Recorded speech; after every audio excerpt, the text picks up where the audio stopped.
Welcome to Diet Rebellion, the podcast that's here to help you break free from the chains of dieting and finally take control of your health, strength, and confidence.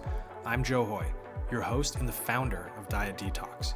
After transforming the lives of thousands of women over 40 who have been trapped in the endless diet cycle, I'm here to show you a new way.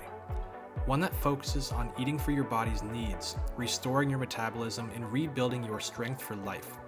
Get ready for real, no bullshit conversations, expert insights, and actionable strategies that empower you to live diet-free and thrive. It's time to stop restricting and start rebuilding. Join the rebellion. Your journey starts now. Today we have a really special guest. I was a guest on her podcast, and I knew that as soon as we stopped that record button that I was gonna have to have her on mine, because I could tell just from the little bit I got to learn about her, because usually they're learning about the guest on their podcast, that she is an incredible person. And so today I want to share with you Kara Allan.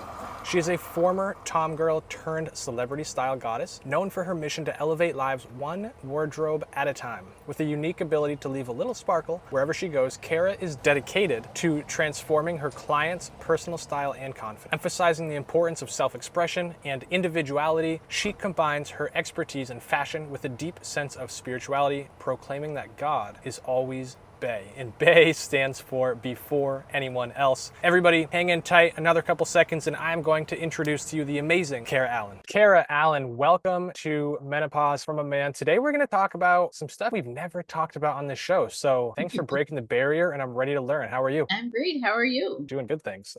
If you can't tell, I'm not in my usual background. I'm actually inside of a van right now. Oh, okay. Isn't that kind of cool? So my wife has a Mercedes Sprinter van. I'm sitting on the bed / couch because it can turn into one or the other. Brought the podcast set up with us and we're doing it in Crystal Springs, Florida. Okay. Where's that in comparison to Miami or? So it's probably like 6 hours north, and Miami, as I understand it, is more on the East Coast. This is on the very, very west coast of Florida. Okay, Yeah. perfect. As long as it's warm and there's no hurricanes, you're good. No hurricanes, and I'm currently sweating, so we're good. Yeah. But time to learn about you. So who is Kara Allan? Me, I am a 50-something old woman in the Northern Virginia area who at 12 decided that I didn't want my mother to dress me anymore. And because I was kind of a tom girl and a little shy and didn't really know how to interact well with people. And I don't know, it just hit me that day that I was like, I don't want my mom to dress me. I want to figure this out. And I figured out that I had a knack for dressing myself well. And when I did that and I showed up in spaces, people responded to me differently. So I thought if I had this same reaction, I'm sure other people have been having the same issue too. And I would love to help people with that. Yeah, so you and I do completely different things, but it's funny how when we're naturally good at something, we get this basically internal notification of like, well, if I'm good at it, I might as well help other people. And it sounds like that's exactly what you experienced. I did. And I started working in retail stores like Express and Petite Sophisticate and Ann Taylor, things like that. And I really focused on finding a look for the person who came in that made them look and feel great versus just trying to sell them some clothes and make a goal, because they would just return it anyway. and people know when you're being genuine and when you're not. So I really focused on, hey, I want you to look great. What are you looking for? Let's find you the perfect outfit. People always know. Curious though, how'd you do that? Was it based on a feel you got from them, based on a personality, based on how they presented themselves? Like, how do you dress somebody for who they are? So kind of all of the above, right? So I take cues from the person because they're the best resource for themselves. Even though they don't know how to make the dress look happen, they know how they feel in something and if it feels good to them or not. So like, for example, one lady that came in and she had a new young boyfriend that she was taking home to her parents and obviously wanted to impress them with him and herself. I didn't know the dynamics between the parents, but that's just the information she gave me. So I was like, okay, that's great. We picked out an outfit and I didn't love it, right? When she put it on, because it was just too young. There's a difference between someone wanting to be youthful and dressing young. So but there was another salesperson that happened to see her and she was like, oh, it looks great. And I'm just sitting there like, like I say nothing because I'm not going to lie.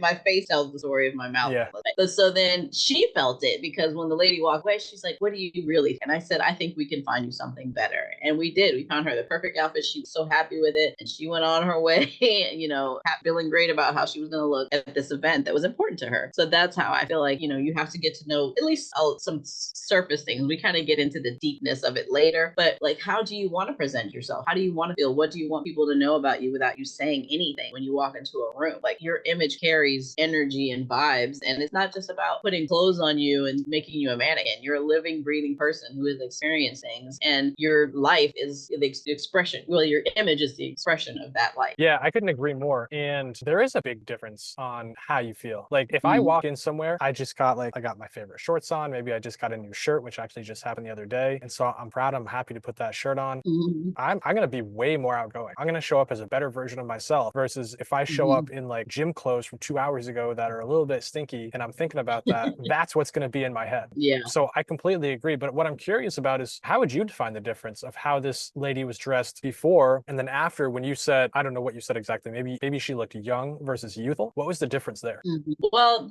I think the skirt we picked out was maybe a little bit short because sometimes people, they have this thought in their head of how it might look. Or let's just say, most women, when they come to me for shopping, what I've assessed is that they saw something on a mannequin, saw it in a magazine, or saw it on a person. And they're like, oh, that's cute. Let me go try that. And then for whatever reason, it doesn't fit or it doesn't look good. They don't necessarily know why. They just know when they look in the mirror, the execution didn't fit what they had in the picture they had in their mind. So then they're like, oh, and women tend to internalize things about themselves versus that it's just that the clothes or that particular cut or color or design, whatever it was, didn't work for them, their particular body type. You could be the perfect size and something still just not fit you right because it wasn't cut for your particular body.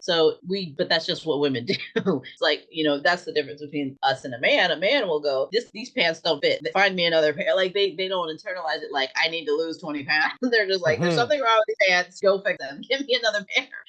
Where women is like, oh my God, I've been trying to get back into these size 6 pants and it just, you have this whole emotional breakdown. And it's just like, mama, calm down. Let's just find you a pair of pants that fit well and you look great in them. That's all that matters. It doesn't matter about what used to be, what's happening right now. Let's hope so. You're very right And about that. she had her thought in her mind that she was still 20 and she wasn't. And so we needed to find something that matched her energy and her age for how she was now, basically. Yeah, I love that. And yeah, for men, it's the pants fault for the men, it's the body's fault for the women. But this brings us to a good spot. Like it seems like you know how men and women think. Do you work with both men and women, or are you only focused on women? I do work with both. I think 90% of my clients are women, but I do work with men. And I just find them a little bit easier because men, again, like we talked about the emotional breakdown or the journey. A man, if you tell him, hey, if you dress well consistently, it's going to get you the girl, the contract, the job, they're like, sign me up. Yeah. How do I, what do I got to pay? Just here, take my card. Here we go. But, the woman's like, well, how does this work? And I really want to get back into these pants. I'm going to this high school reunion. I want to impress the guy. Like it's this whole thing. And not that that's a bad thing. It's just what it is. So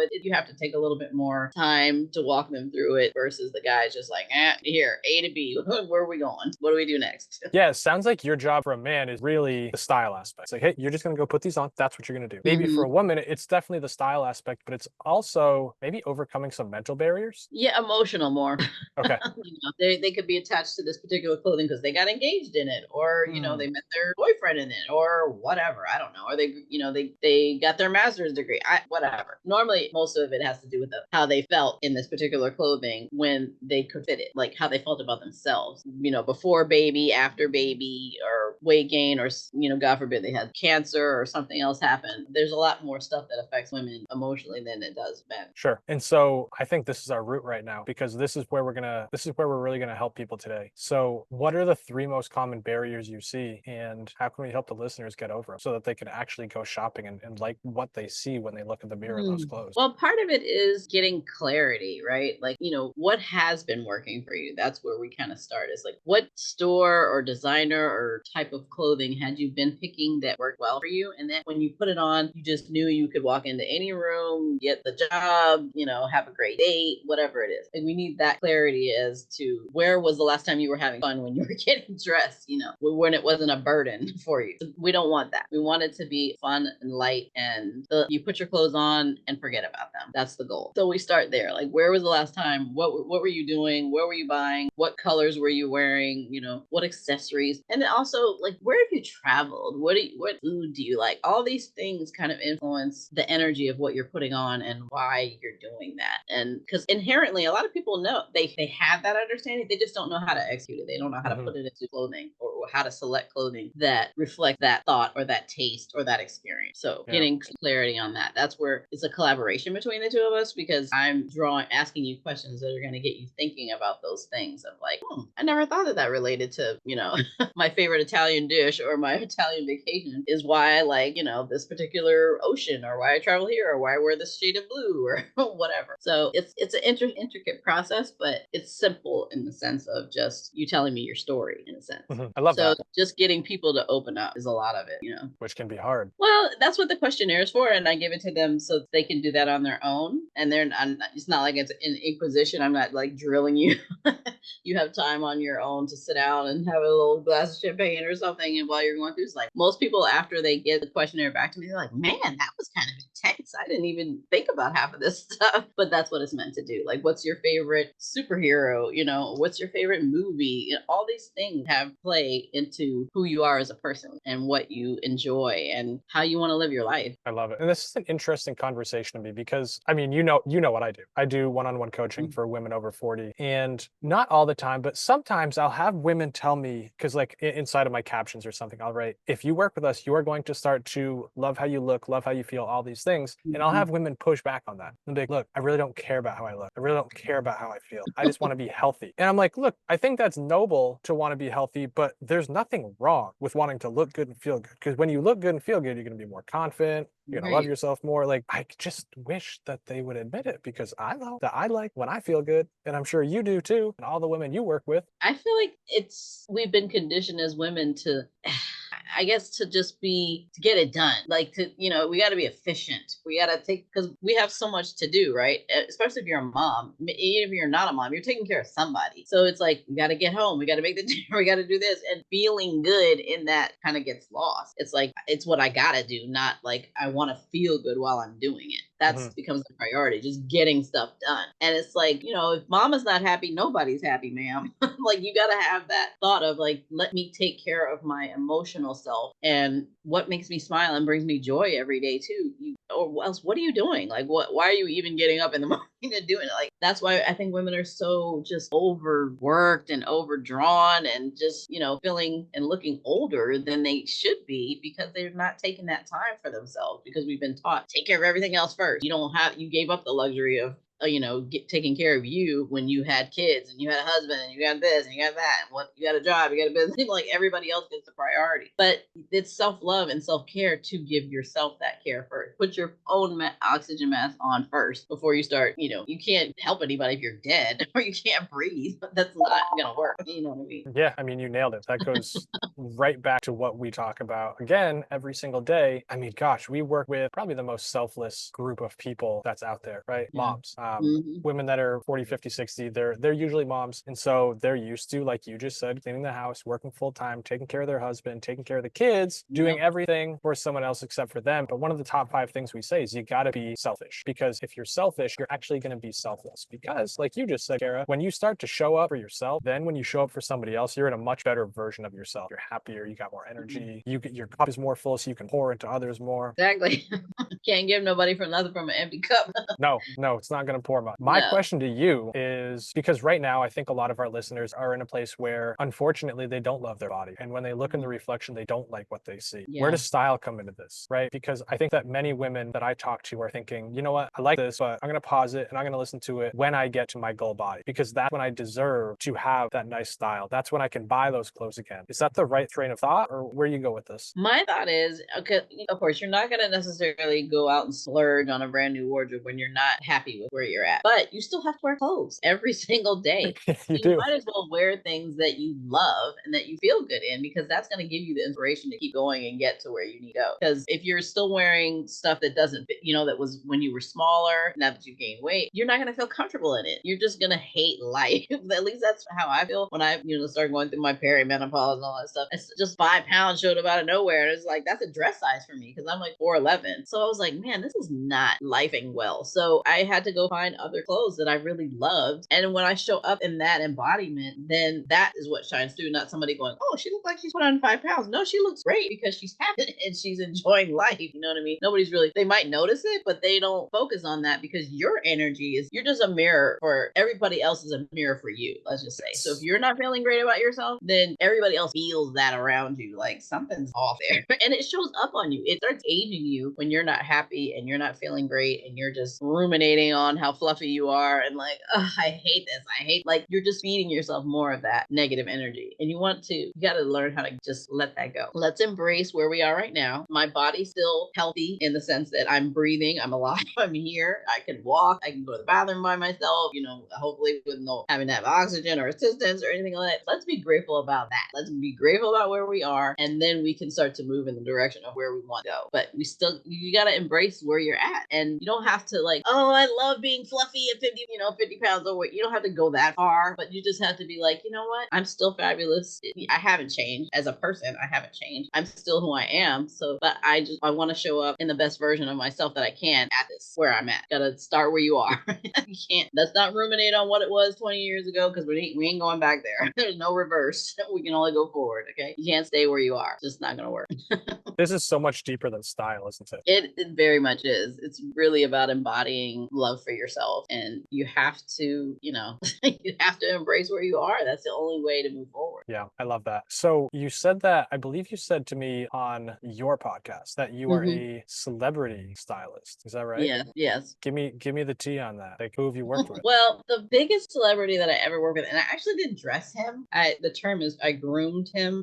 Okay. Was Leonardo DiCaprio. He was working on the film The Redefining at the time, so he was a little scruffy, but he had just come off the French Riviera of like this yacht with the 20 models or whatever he was doing. So he was a little tan, a little sunburned, and so basically all I had to do was give him a little powder to flush him out because he was giving a speech on ocean conservation at the time. He had just donated about $8 million to the cause, and he was giving us a speech at the State Department about it. So we had to go to his hotel at like, I don't know, 7 a.m, and he wasn't even up. Like he comes out of the room in his bathrobe, and he's like, "Hey, I'm Leo." And my friend that was with me to do his hair was people kind of looked at each other like, "Okay," And his Victoria's Secret model was walking around French. It was all very frou-frou. But he was a really nice guy. Like it was just super cool, super funny. He's working on his speech. He's joking. He's laughing, and it was a good experience, like to have with somebody who you see on these big screens, and don't think of them as necessarily a real person, but he was a real person.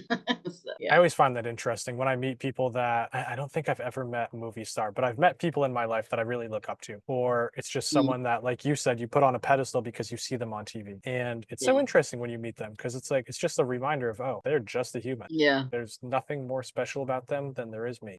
Albeit they live a sort of a different life than us in that sense in Hollywood, but they're still humans at the end of the day. They still want the same things that we do, to look good, feel good, enjoy their lives at the end of the day. Yeah, I love that. And I know that you said, we talked about this in the green room a little bit, you have a free closet purge. Is that a PDF or is that a video? Can you tell me a little bit more about that? It's a PDF, so it gives you step by step how to kind of dive into your closet and figure out, get in the weeds and figure out what's going on in there. But have fun doing it because, again, we want to put the fun back into getting dressed. We don't want it to be a burden. We don't want it to be a dread. We want it to be like, I get to put on this amazing outfit and go have fun with girlfriends today, or go on this date, or nail this interview, or give a speech, whatever it is. The goal is to have you put on clothes, know you look fabulous in them, and then forget about them. So you're not tugging, not pulling, not second guessing. Oh, I should have worn this. Oh, this doesn't look great. La, la, la. We don't want any of that chatter. We want you to be like, I am the baddest bitch on the block. And everybody's going to know it when I walk in the room. So I like that. That's the goal where to get you. So it walks you through step by step. And my suggestion is always to do it with a couple of friends, put on some music a la Sex in the City when Carrie was cleaning out her closet, when she was moving to go on with Big, and drink a little champagne, dance around, do something, have a fashion show, and make it fun, because then it makes it a little easier to contend with, because it is a big job to take out all the stuff in your closet and look at it and go, oh my god, do I really love this? But you got to try everything on. That's what I think most people get into a problem, is they hate where they're at with their body, so they don't want to try things on. But you got to try everything on. That's the only way you know how it feels, how it looks, whether it fits, whether it doesn't. You have to try it on. And that will save you time and money at the end of it, because you're not just buying stuff thinking it's going to fit or it might work. And then you don't have to worry about taking it back if it doesn't. Try it on in the dressing room. We give you clarity about what points to look at. Is it too long? Is it too short? What needs to be done with this garment, or can anything be done with it, or it just doesn't work for your particular body, and let it go. You gotta love it. If you don't love it, you leave it there. I love that. And where can people find that if they want to download that? It's on my website, so it's Kara Allan, KaraAllan.com. It'll pop up right when you come on to sign up, or there's also you can pop it in on the website too. You can pop your information in. Awesome. We'll just toss that in the show notes. And then lastly, Kara, if people just want to spend time with you a little bit more, where can they do that? Well, you can go to my website and you can find me on pretty much every social media platform: TikTok, IG, even Snapchat. Pinterest is a big one for me too. So I'm Kara Allan on every single profile. I have the same picture with me sitting in the red dress on the gold throne, so you know it's me. And just make sure it's the Allan is an A-N, not an E-N. Love it. Awesome. Kara, thank you so much for your time today. Thank you so much for having me. It was fun. I am usually talking to everybody else, so it's nice to talk sometimes.